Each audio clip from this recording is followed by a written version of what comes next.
Howdy folks, welcome to Bullish on Farming.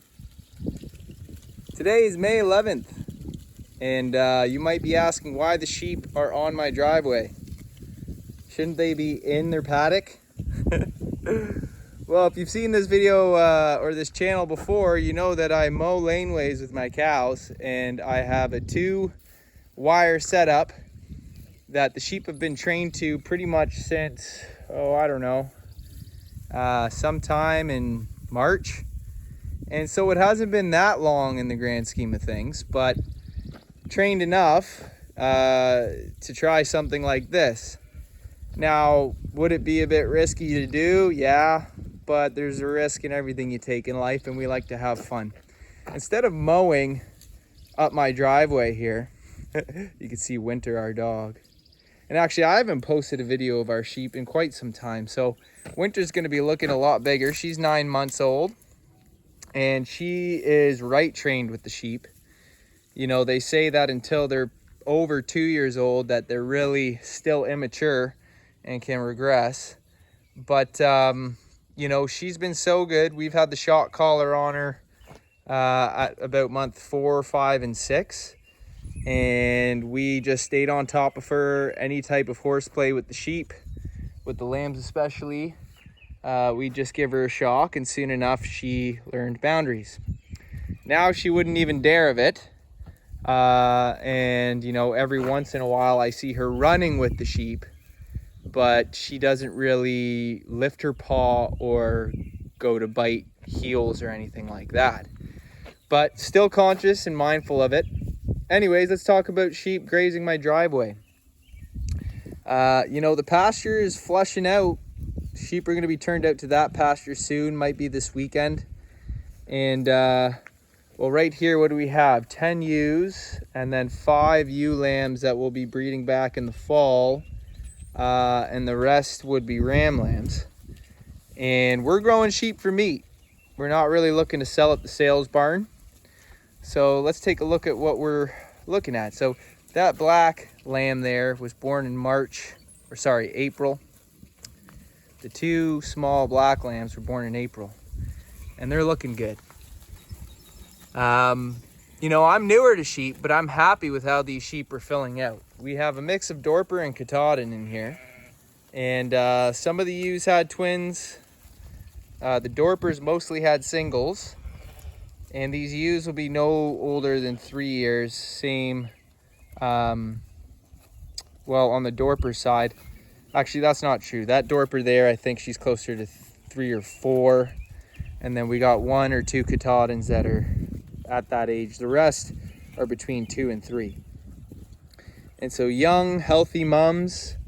We do have 5 more ewes that I have sectioned off. Just landed on the farm the other day, not yesterday, but the day before that. And I've just got them sectioned, not trained to electric fence. I got my electric netting there. Oh, and there they are. They want to poke out their heads.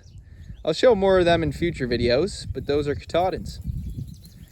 And in front of that poultry netting, or livestock netting, whatever you want to call it, I have the 2-strand.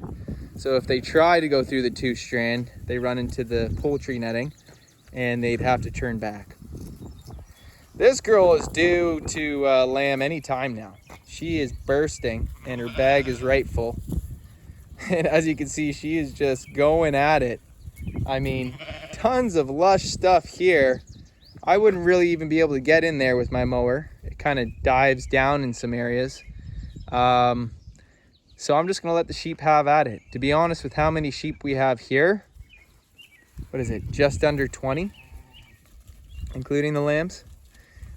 This is probably enough feed for a week if I wanted to mow it right down.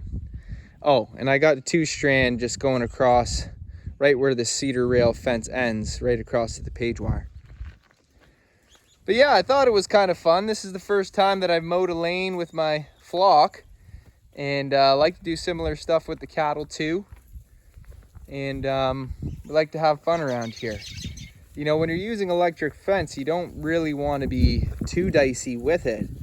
But this just goes to show how much boundaries are established within your animals when you do use it. We don't use it with malicious intent, of course not. We use it to keep our animals safe and in boundaries so that we can manage their grazing properly. And so, you know, doing something like this, which is fun, you know, also gets a little bit of I was going to say manscaping, but I think the word I was looking for was manicuring of the lawn. And as it goes for Winter, our dog, she is trained to fence amazingly. I think she started feeling it around 5-6 months when we put it up, and she got some good shocks. But you know, you start it young and they're imprinted and they know that they don't want to test it, right? And now the only reason why I've ever seen lambs go to the other side of the fence, because you know, you look at Greg Judy and he says start off with a 3-wire. I didn't. I started with a 2-wire.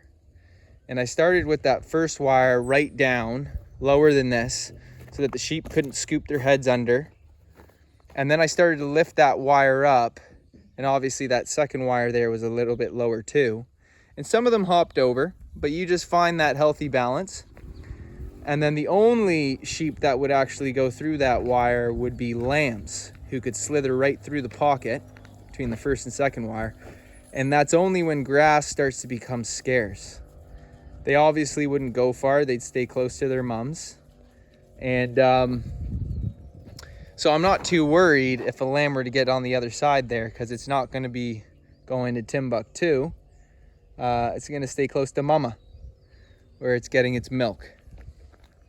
And the oldest our lambs in this group will be, let's see, earliest were February, March, April. Today's May 11th. So let's just call it...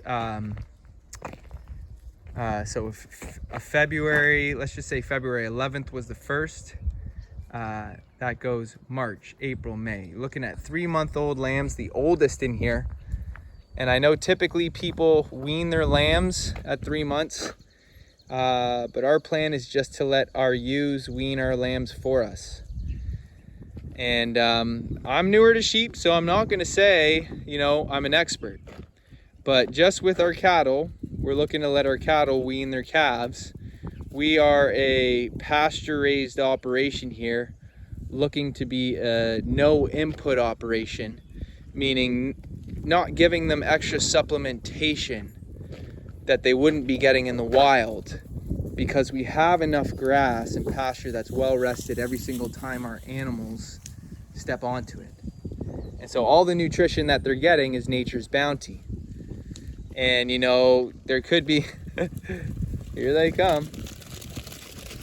There could be questions, yeah, well, how do you know that your pasture has got a well-round enough nutrition for them to keep getting what they need? Well, the truth is I don't 100% know that. And so if we need to supplement with something like mineral, we can do that in the first couple years. But by not tilling our fields and constantly implementing good livestock management and grazing practice, the idea is to enhance the polyculture and the diversity of vegetative species on our farm that would reflect a fertile field in nature's image, which would provide everything the animals need. You know, whether you believe that to be true is another discussion, but I am a huge believer that if you work with nature's design, it will provide absolutely everything the animals need, because that's what it did for millennia before human decided to domesticate them. And this is our ram here, and he's a beauty. An amazing temperament. I've never seen him. He likes to play a bit, but he definitely doesn't like to charge. He's not aggressive. Never seen him try to go through a fence when he's away from the ewes. And sadly, we're gonna have to be giving him up to get some new blood, because it's his daughters that will be breeding back. And so you can see the sheep are having a time, back and forth, back and forth. They know their boundaries. I'm gonna go in for dinner soon and trust that these sheep will be fine unattended. And you know, we're excited to get out into pasture, so stay tuned, because I'm definitely going to be sharing that Obviously, you know, like all pastures, there's the stronger areas and weaker areas. But with the amount of head we have here, you know, starting sectioning off the field, we'll see what it turns out to be. But it is stronger growth up here because moisture is retained better. And there's some low spots that really allow it to stay soaked and grow out well. As you get to the higher areas where it's more hilly and there's erosion, it's not as strong yet, but it'll take us some time to move and march down the field. And so pasture's got plenty of time to grow out yet. And that's exciting. We are grass farmers, and we love using animals to nurture the land. And it is a symbiotic process, of course. The animals are nurtured from well-treated land. And, well, before we go, it's not the best video to show. Oh, and another thing. I was going to say it's not the best video to show our lambs because we're already 11 minutes deep. But, you know, this one is born in April. Looks good. That Katahdin there was late March. This one would be a February born lamb. And I lost it. But anyways, oh, right there with the white side. They're looking meaty. And the plan is to send them to the abattoir between 6 to 8 months. And we're selling lamb direct to consumer. And it's a joy to do so. I was going to say another thing, but it has left my mind. So, oh, and I was going to say why, some people might be saying, why is your ram still in with the group? Well, I was going to pull him out. I don't have a ram pen. We ended up getting those sheep, and that was the other side I could have used. I'm just playing it by ear here. The oldest of the lambs will be 3 months. I've heard ewes can start going back into heat. But like I said, we're a no input operation. And I've heard that the inputs can start cycles, fertility cycles, earlier than usual. Anyways, I'm not banking on that. It's just that I'm not too worried to have some fall lambs.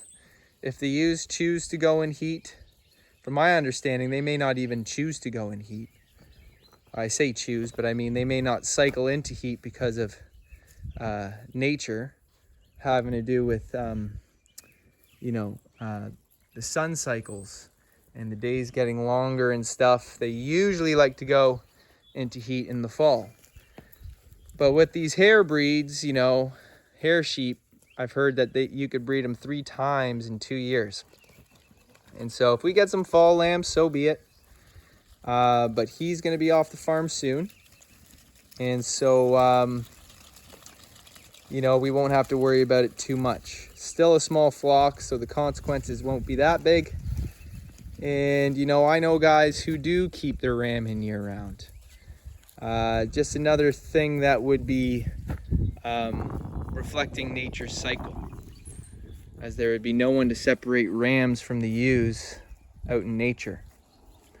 But anyways, I don't say that to try and be, you know, super opinionated or strong spoken.